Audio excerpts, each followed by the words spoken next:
Welcome everyone to Neverwinter on PC. My name is Rainer and today I'm going to walk you through the mini campaign called Day of the Dungeon Master, as you can see here. If you enjoyed this video, please leave a like, and if you would like to see more informational videos about Neverwinter, hit the subscribe button.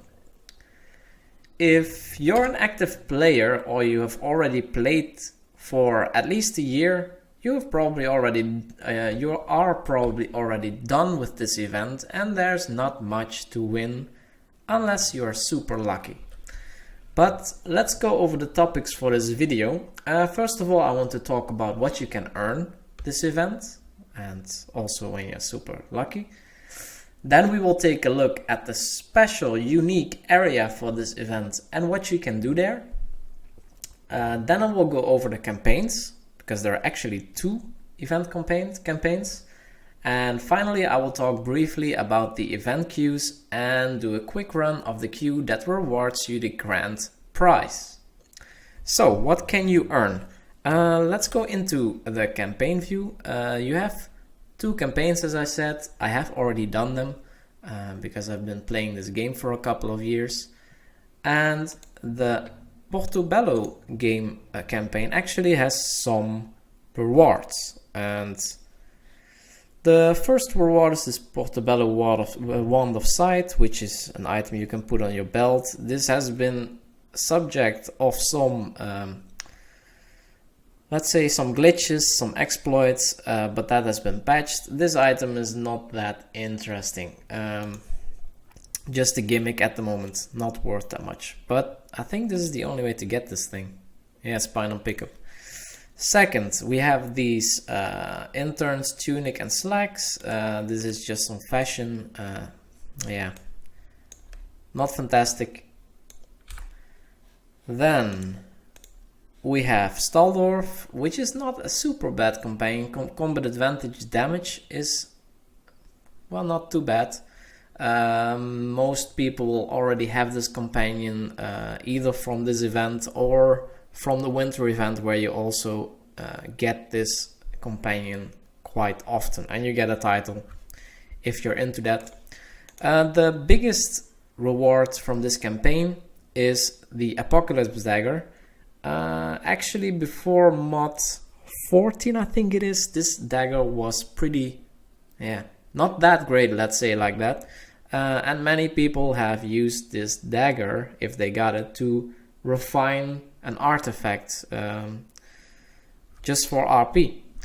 Nowadays, with mod 14, this dagger is part of a set, and not a bad set anyway, because it will increase the damage for 1% for 5 seconds if you crit an enemy. And that stacks up to 5 times, so this is pretty nice. Maybe not best in slot for most people, but definitely not bad. The thing is, you can at the moment only get this dagger one time. And there's also bind on pickup character, so people who have used this dagger for RP cannot use this set anymore, which is a shame. I don't know if they are ever going to fix that, but if not, well, I'm one of the people who can never use this set anymore. The last item is the big grand prize, and that's a legendary item. Let's go like this. And that's the Beholder personal tank. It's a legendary mount, very small chance to get. Of course, I don't know exactly the chance because this is hard to determine. I will tell you later how to get a chance for this mount. The combat power and equip power are not that great. Equip power maybe for PvP, I don't know, but the combat power is quite pointless. Maybe the disintegrated if killed is a little bit neat, but it's mostly gimmick. The look of this mount is quite cool. Maybe you've seen one before, but personally I think I will just sell it if I get it, or maybe use it in a giveaway, who knows. So that's the rewards for this event. Now about the special area, because the queues, actually, most queues are not available outside the area. So let's go to that area.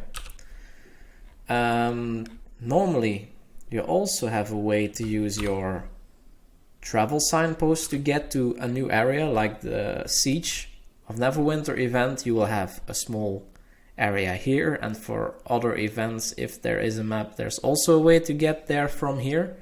But this event does not have that. So it can be a bit confusing on how to participate in the event. But basically, each event has someone standing here. And if you want to go to the special map, I think actually this was the first event that I played when I joined the game. I just joined when this event was active. And I was a bit confused about this, but this is really, really cool. Basically, you're shrunk to very small. You can see players around here. And you're a mini in a real D&D game. Well, real D&D game. You're basically on a mini pedestal. And you're on a table with D&D players around you. Pretty cool.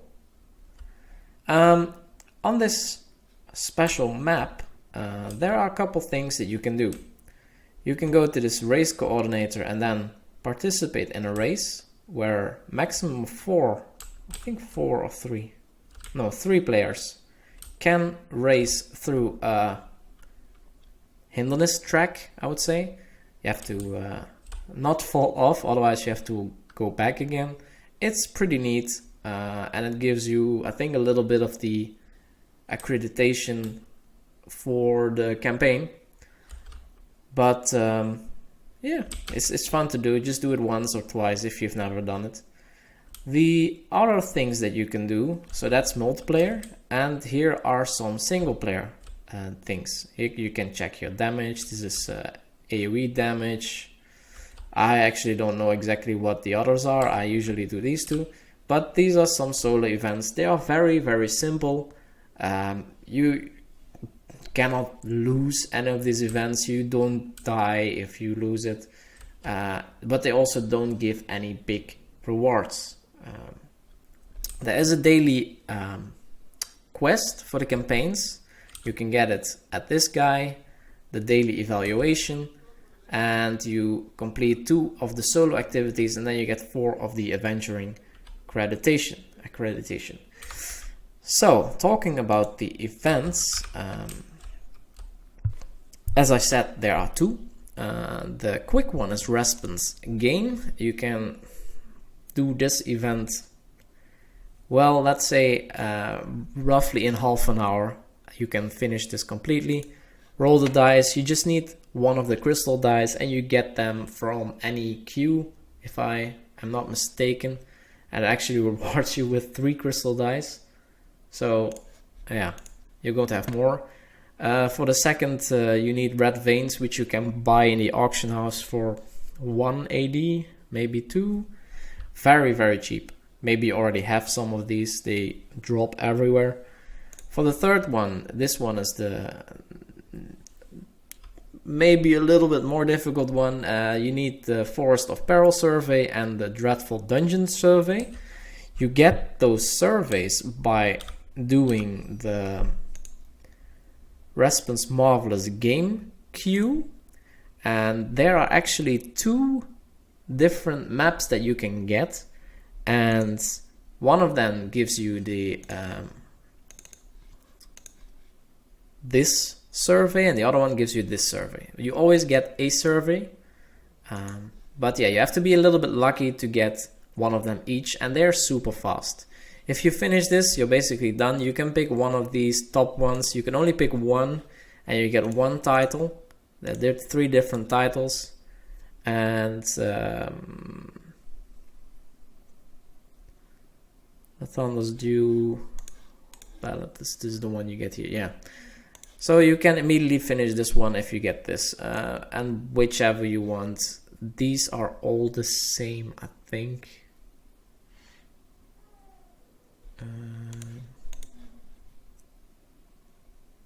Yeah.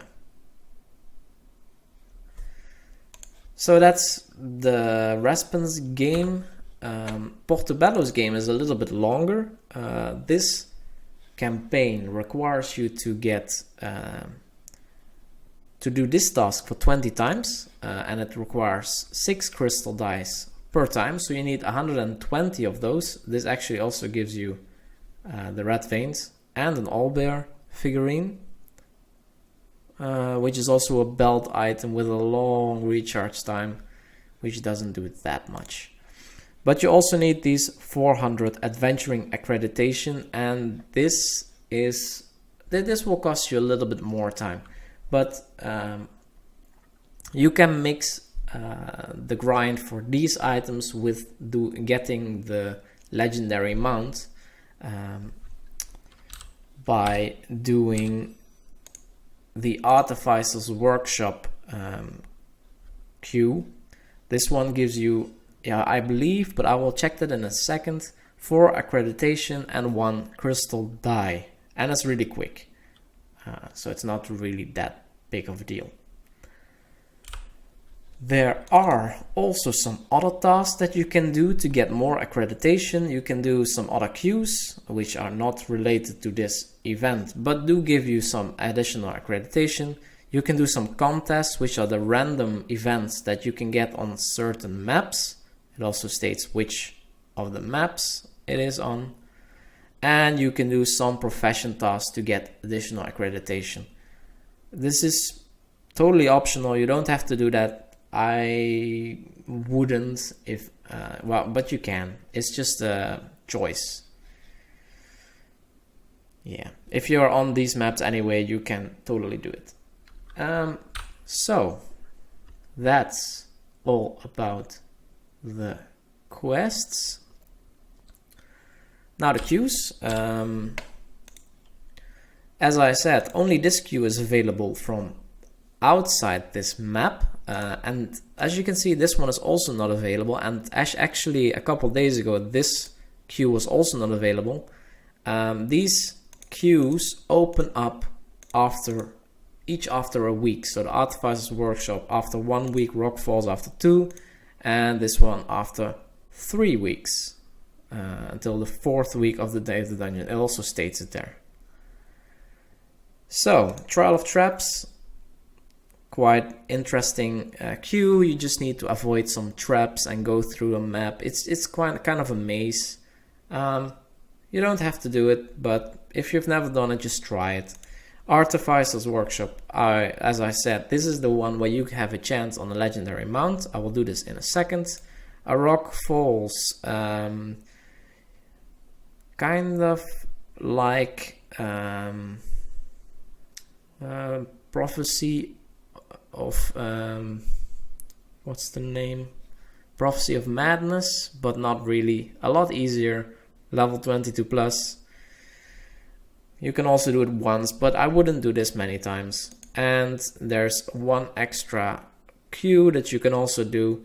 Actually, these queues are all quite fun, but this one is the one to grind. So let's show you how to do this one. They're all quite quick also, and they of course also trigger quite quick, especially the Artificer's Workshop. It states 8 seconds. This is not a yeah. This one a little bit longer, this one also a little bit longer, because they are not that important, as I said.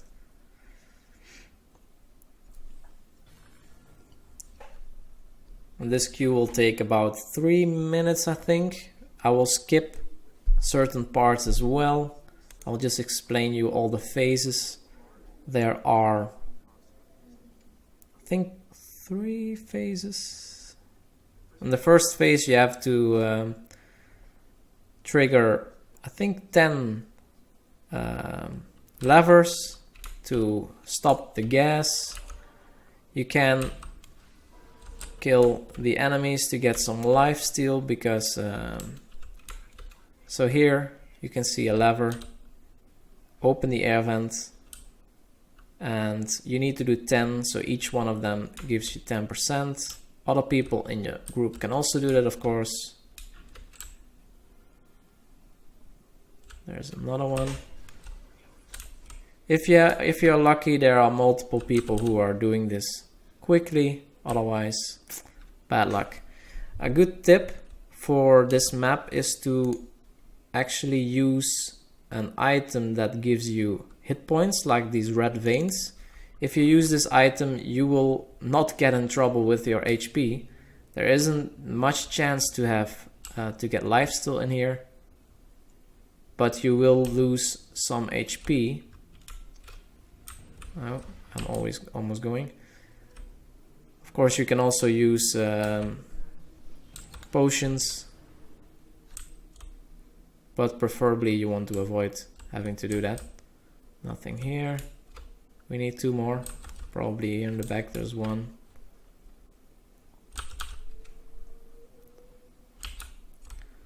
One more.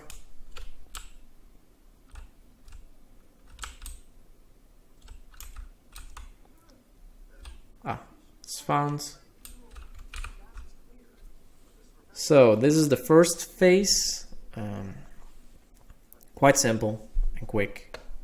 We actually took a little bit longer than normal. After the first phase, you go to this door. Oh no, after this phase you have to knock out the small things working around. And this is a little bit tricky because they keep moving. Let me see if I can show you one.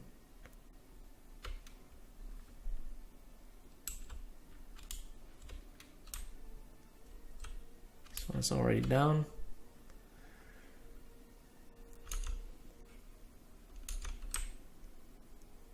There's one. So you have to walk up to these small dudes and interact with them, and because they keep moving, they can move out of your range, and then of course your interaction stops. There's another one. Okay, didn't move out of range. Okay, so this phase is done. Now we all walk to this beholder tank. This is the one you can win. As you can see, it looks pretty cool. And then the final battle already starts. You have to kill this mind flayer.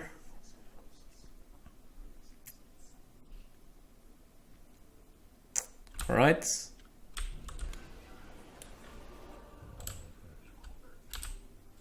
Kill the 3 guys and take the crystals. I have to bring the crystals to all 4 of these pedestals.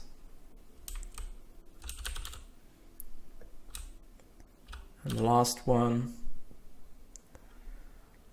When this is done, the beholder tank will shoot at the mind flayer and it will become vulnerable. And it's that. And at this point, you're done with the quest. And as the video already shows, you can now focus your attention on the beholder tank, and this is where you get your chance to win this dude. So it sometimes is a little bit difficult to interact with him. There you could see it. You have to be in a very precise place. I typically go behind him, but it can be difficult. So let's see. I didn't get it, of course, because the chance is very small, but I did get these Neverwinter red veins. After you've done your interaction, you go to this chest, and as you can see, you get 4 accreditation and 1 crystal dice and some extra stuff, which is basically just RP. As you can see, very quick. Does it show the time? It doesn't show the time anymore, but it's about 3-4 minutes maybe. Maybe even faster if you have a good team. And this is the main way to grind out the Portobello campaign. So that is it for this event. It's a really cool event. Just play it, have fun, and don't refine the Apocalypse Dagger. So If you have any remarks on this video and suggestions on what to investigate next, feel free to leave a comment below and don't forget to subscribe. Thank you so much for watching and see you in the next video.